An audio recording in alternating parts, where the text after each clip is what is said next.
This episode is brought to you by Bad Boy Boards.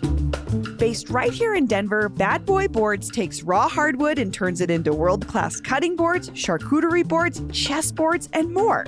It's a local brand with high quality and great prices, which is great because home chefs like me don't have to settle for anything less than simple elegance in world-class quality hardwood boards and dust covers. Learn more and order your own individually designed, constructed, and finished board at badboyboards.com.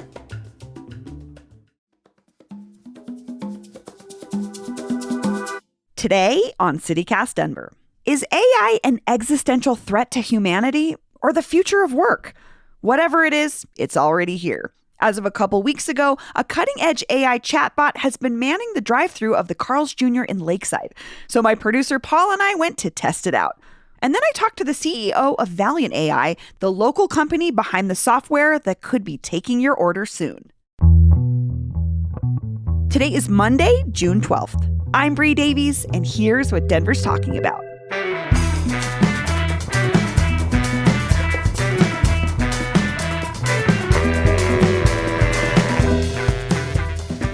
Rob Carpenter, welcome to CityCast Denver.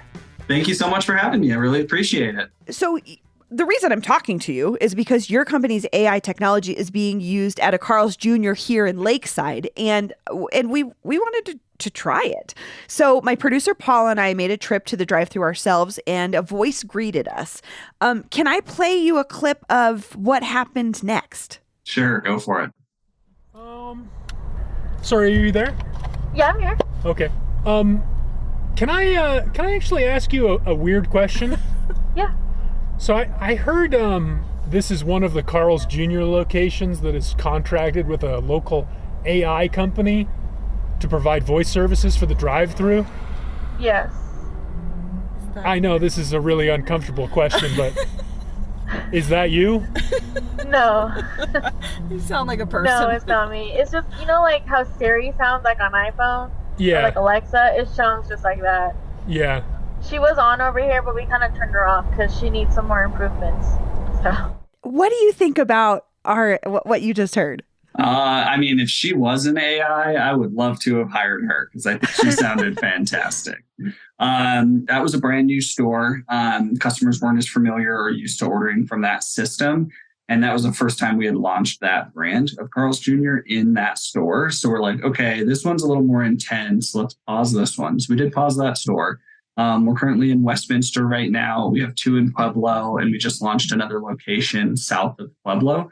And we're looking at launching 1 new store per week moving forward because it's so ungodly hard to build this technology. So conversational AI under the surface is a daisy chain. You have basically 5 to 10 critical pieces of software, and absolutely everything has to work in order. So let's say you have just 3% degradation at each point, but you have to do 10 points in a row. You're now talking a potential 30% error rate. And that, by the way, is on one intent. That could just be a customer saying, hey, get me the, bacon beast with a large Coca-Cola light ice. And then, oh, by the way, imagine vice scripts on either side of that conversation saying, and you have to have that entire conversation in 30 seconds, and you need to be as accurate as a human. Go. So we've seen over this time period somewhere in the neighborhood of 20 AI companies that have announced that they're going to go into this space, raise money, been given money by a parent organization, and then ultimately ended up failing and pulling out of the market entirely. So it's just so hard to build this technology. So we're going to get back to Lakeside. We're just giving that team time to acquaint themselves with the restaurant, giving the local consumers a little more time to acquaint themselves with the product and the offering. And then we ourselves have made some pretty significant gains with the product over the last 60 days. So we look forward to getting that location back live. And I think once we do, it'll go really well. Have you talked to any of the employees, like this really wonderful, nice person we interacted with at Carl's Jr.? Have you talked to them about their experience sort of having this as their coworker? Yeah, kind of crosses the spectrum. So some really like it. We have one store that'll run 94, 95% automation. And they literally never get involved unless they really have to. So the employee, the human psychology element absolutely plays a major role in terms of the overall experience and how the AI does. And we look at AI as a tool to help the staff be more efficient. If you've ever used Chat GPT to write or create any content, you can get tasks done maybe in half the time that it normally took you to do it previously. And that's, I think, where we're seeing this technology go for the other 85% of the market segment, because the restaurant owners themselves are telling me like, hey, it's so hard to find labor. I really don't think I can cut any labor, but I absolutely have stores that are understaffed. I absolutely have employees that don't show up on time or don't show up at all or quit, in the middle of a shift, and I desperately need technology to help support me in that type of an environment. And so we're looking at transitioning this to being a tool. So if the employees want to take 30, 40% of the orders, go ahead. If you want to take 5% of the orders, go ahead. I want to come back to the labor shortage conversation in a minute, because I know this is an integral part of this conversation. But I have a second part of a clip where we did ask if we could like properly try Holly, and the employee was so nice and was like, sure. So she basically had to start over. So we're just going to play for you now how that part went. Sounds good. Welcome to Carl's Jr. What can we get started for you? Oh, hey. Hi. Hi. Give me What can I get for you? Just a minute. Just give us 1 second, please. No problem. Order when you're ready. Okay, one thing. Could we have a side order of fried zucchini? What else can I get for you? All right. And to confirm, how many fried zucchinis did you want? Just the one order, please. And to confirm, how many fried zucchinis did you want? Just that one order, please. Just the one order. All right. Okay. Can I get a number 1 with no onion and no tomato, but add bacon? Okay. Okay. And for your drink? Oh, I'd like a Coke, please. Sure. Can I get that with Would you onion like to make- rings? Was that everything? No. Yes? What can I get for you? Do you have a good vegetarian option? Please wait. Transitioning to team member. Oh, lost it. You were right. No, you were totally You right. wanted to turn her on. I'm so glad. Confused her. I'm sorry. It's okay. I don't even think she rung up your order. Oh my gosh. You see why I had her turned off. Yes. Yes. So, tell me more about how Holly is supposed to work, because I think obviously you hear there that the system itself is like, okay, I think I need a human here. Mm-hmm. What ideally would have happened? So customers don't generally ask for recommendations. Sure, that's fair. We built that functionality. We've also built a lot of functionality previously around like, how many calories does this have? How much sugar is in this?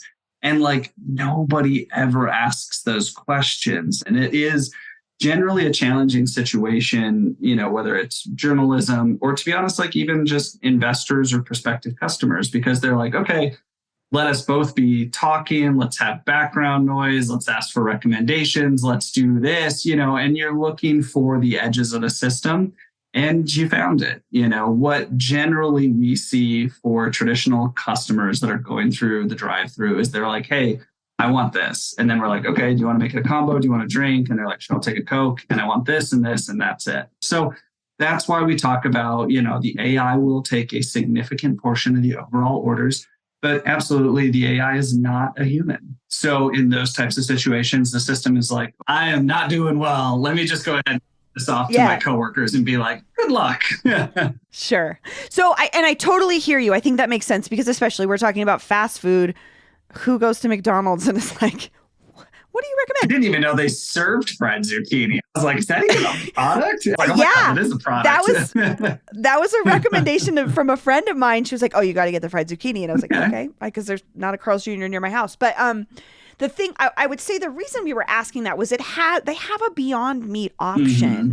And so we were seeing if she was going to tell us that was a vegetarian option, because I'm thinking maybe someone doesn't know what a Beyond Meat burger is. Maybe they don't, like, I see what you're saying where there's you're not asking for a recommendation, but I guess we should have been more clear. We were trying to figure out, is there a vegetarian burger? Yeah. Would be maybe the better question. You might be the person that's ever asked that at a burger restaurant. Sure. Nothing says summer fun like grilling outside with help from Whole Foods Market. From family reunions to hanging with friends, you'll find the perfect spread. Like animal welfare certified bone-in ribeye, top sirloin, and chicken kebabs. You can just imagine those perfect grill marks. Keep your wallet happy with sides and fixins from 365 by Whole Foods Market. Plus, beer, pie, fresh produce, the list goes on. Can't take the heat? Let them cater your event. Make summer happen at Whole Foods Market. This episode is brought to you by Certified Piedmontese Beef. Listen up, foodies. Make your next meal even better with real Nebraska beef. They have healthy, tender, delicious Italian heritage beef, grass-fed and sustainably raised on lush pastures in the Midwest. You can even create your own personally curated meat box that's shipped right to your door. To get 2 free steaks with any purchase over $50, use the code FREEBEEF at checkout. Learn more and shop exclusively at cpbeef.com. So, like you were saying, I know that you recently have signed a deal to get more of these in different Carl's Jr. and Hardee's locations across the country. We have several here in Colorado already. I think from what it sounds like, you're ahead of this AI competition in general. We're talking about it a lot now in the media. What do you think about the sort of recent hoopla or interest in AI? I mean, look, it's exciting, right? There's a lot that's going on out there. I don't think that this is sort of a flash in the pan. Like, I think this is real technology. I think this is going to deliver value to businesses and to consumers. I think some of the more, sensational individuals that are out there talking about this stuff and like, oh, we need laws and this can spell the doom for humanity. It's like, settle down. Like, this stuff is so dumb. Like, you saw it, and like, arguably, we have one of the more cutting edge systems on the market, right? Like, but it's not a human, and it's not going to be a human or anything close to a human for a very long time, in my opinion. I also think that we as humans have to learn how to interact with it too.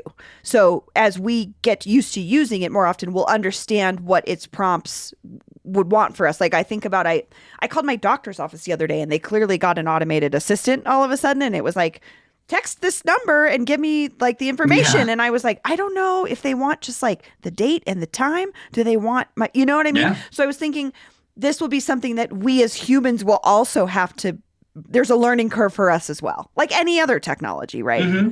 I think it'll be a convergence. Like, the AI will 100% get smarter and smarter and smarter every single month, right? Like, the version that you guys saw draw a line in the sand, that's the worst it'll ever be, right? Like, it's only going to get smarter from here on out. So there's millions and millions of edge cases that you're trying to program around to arrive at that point down the road where the entire interaction from end to end is smooth and you get the experience. And then that's where you start to see some of these sensationalized things where they're like, oh my God, the car is self-aware. And it's like, no, it's not. Like, you just have been programming it for a decade and it has so many machine learning models and if-then structures around everything that you get this smoke and mirrors sort of illusion of intelligence. Yeah, totally. And I'm also just thinking about how many times I call something and I'm like, talk to a human, talk to a human, talk to a human. Yeah. You know what I mean? So we have a long way to go. As people. Yeah, we see it about 1% to 5% of the time, like out of the gate, operator, kind of a situation. Yeah. And that's fine. I think honestly, like, the worst situation is try to force somebody into something that they don't really want to be interacting with. And I think what we're going to see with this technology, I would compare to kind of like self-checkout at grocery stores. Yes. You don't want to deal with self-checkout, you go to a human. You might have to wait in line a little bit longer, right? But if you've got 5 or 6 items and you've used it before, like, generally speaking, you get out of the store a lot faster. So I want to get back to the labor conversation because I think that's really the underlying component here is like the idea of job loss. I know, like you've expressed, and we read all the time, there's not enough workers. But is this taking away a job, or is this like, how do you see it in the workplace as like, this is now a robot employee instead of a person? Yeah, I mean, I think it's more of people just need to start getting used to beginning to see more robots in more different type of environments, because I don't have updated numbers, but the last time I looked, 6, 9 months ago, there was somewhere on the order of 1.8 million unfilled restaurant positions.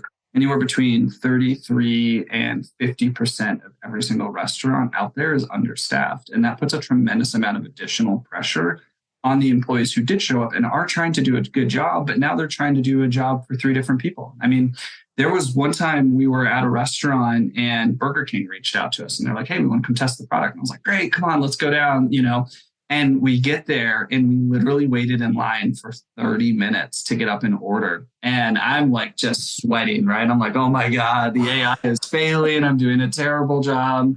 We order, it's fine. We get up to the window. There's literally one person working. I think she was like 18, is literally running the entire fast food restaurant by herself. And so imagine you're cooking, you're processing payments, you're filling up soft drinks, you're taking orders, right? Like that is a brutal environment.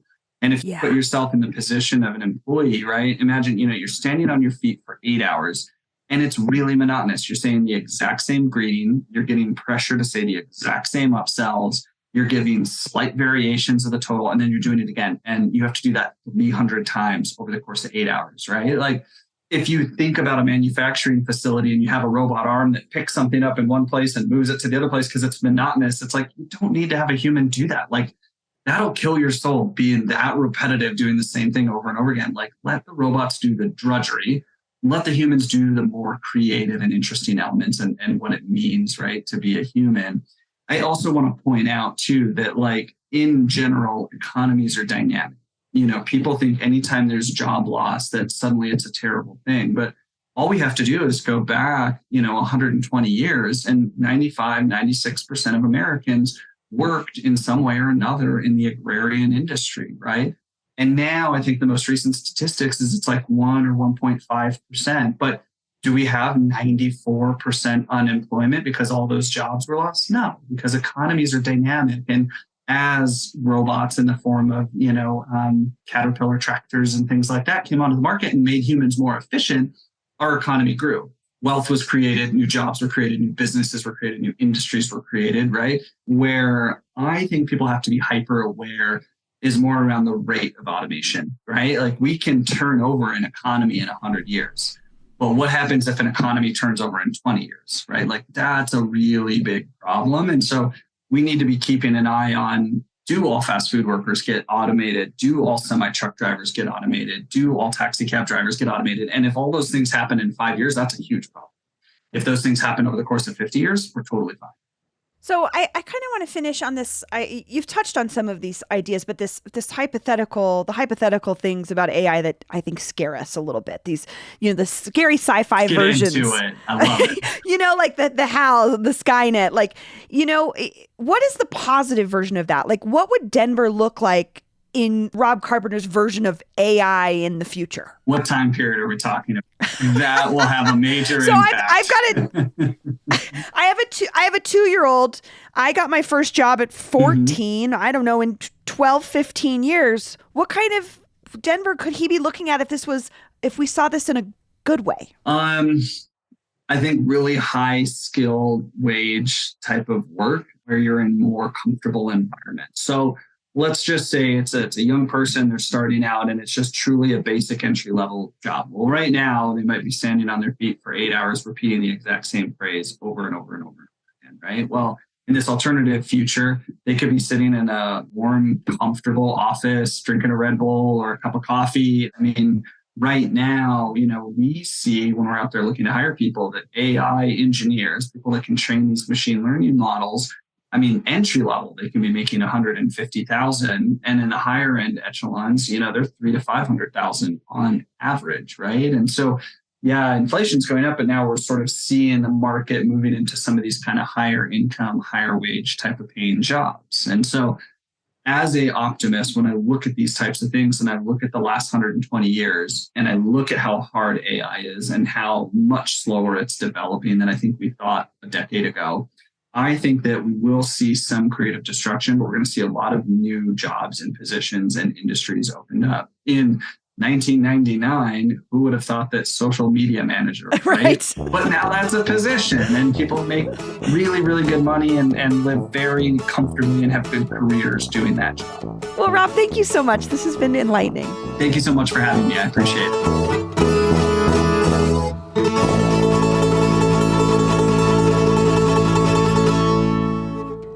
And here's what else Denverites are talking about: the Marshall Fire. Last week, Boulder County officials announced the results of their 18-month investigation into the cause of the most destructive wildfire in Colorado history. According to the Denver Post, it was a combination of the things we've been speculating about since that dry, windy day in late December 2021.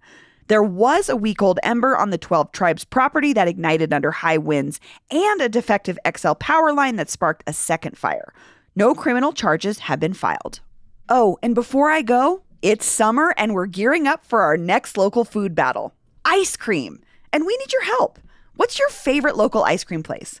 We want to know what you scream for. Leave us a voicemail with your fave at the Sweet Treat Hotline, 720-500-5418. Again, tell us your favorite ice cream spot at 720-500-5418. That's all for today here on CityCast Denver. If you enjoyed the show, why not take a minute to tell ChatGPT about us? Rate the show wherever you get your podcasts and subscribe to our morning newsletter, Hey Denver, by texting Denver to 66866. We'll be back tomorrow morning with more news from around the city. See you later.